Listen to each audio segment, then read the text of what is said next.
gun is not my enemy tonight. Just an obstacle in my way. I call dibs.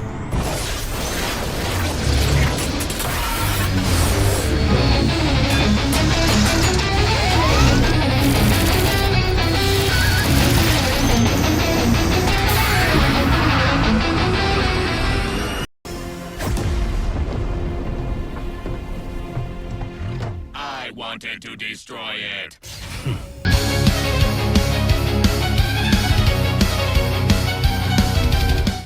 Alright, let's talk about one of Sonic's most overshadowed characters, E-123 Omega. I thought I was coming to outcome memories, so I just decided to make up a little content about him. So let's get started.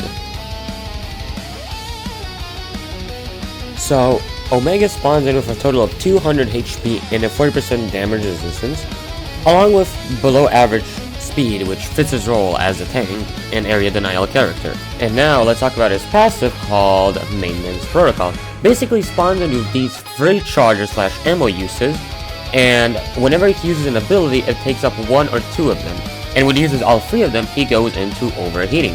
But how do you get rid of these overheatings? Well, there are three ways. The first one is to find a station which always spawns in the same spot. There's a maximum of 3 of them and you can only use them 2 to 3 times per match. You can cool off and gain back your munitions / charges.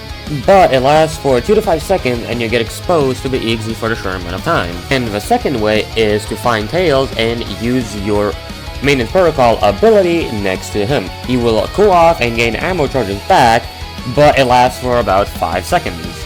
And the third way is to use it alone, when there's no Tails and you used up all your stations. You only get back your charges, which leaves your minigun useless, and you also get a speed reduction of 25% and it lasts for 10 seconds. So with everything considered, you need to play safe with Omega if there's no Tails in around.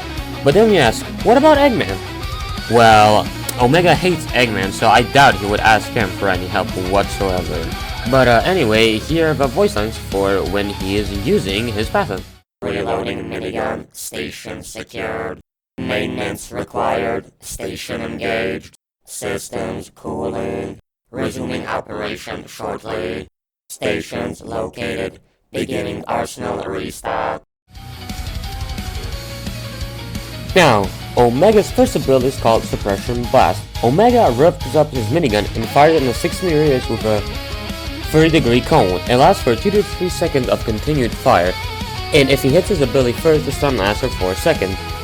And as well, it gives the Executioner 2 to 3 seconds of slowness and visual distortion. The cooldown of the ability is 35 seconds and it uses 1 charge and 1 ammunition pack.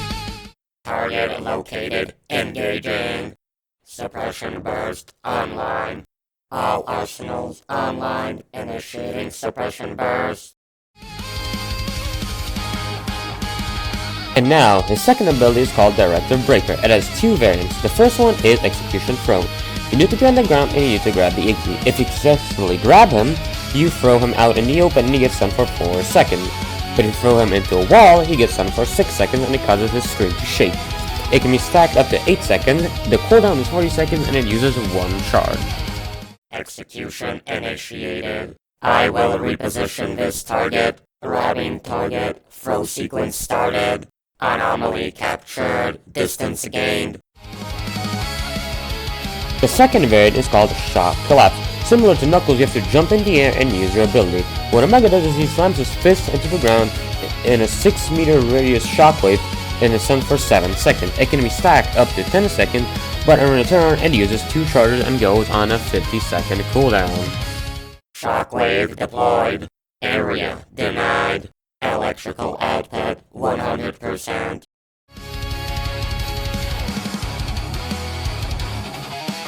And last but not least, we have LMS buffs.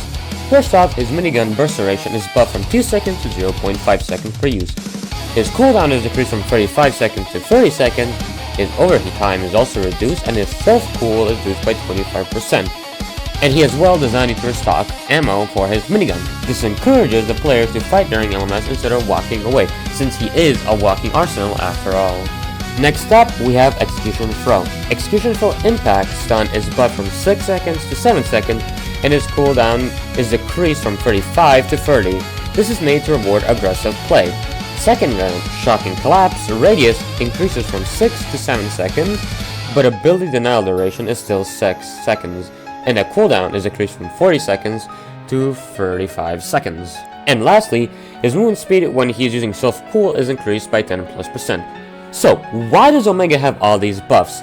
Well, firstly, his LMS is going to be 5 minutes long, and knowing Omega, he would want to beat the living crap out of the EXZ. So the LMS will more feel like an actual fight between the two than fighting to survive like any other LMS.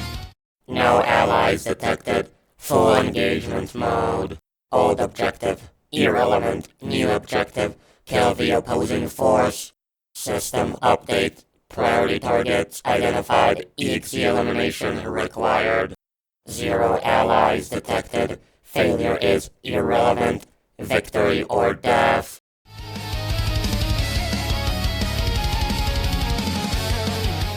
Systems online. Preparing for combat.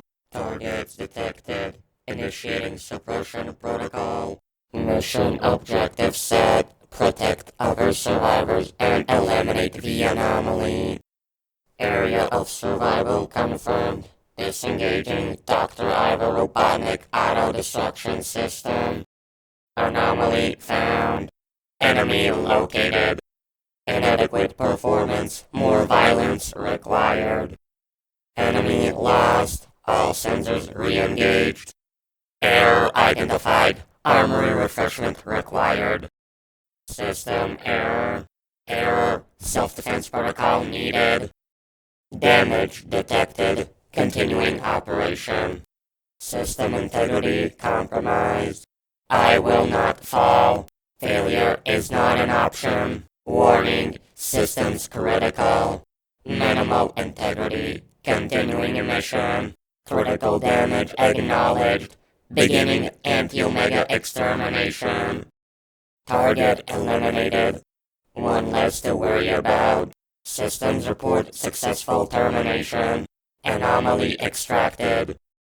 And that's it. We went through all the passives and abilities. That's all from me. If you have any character ideas, let me know down in the comments. Goodbye.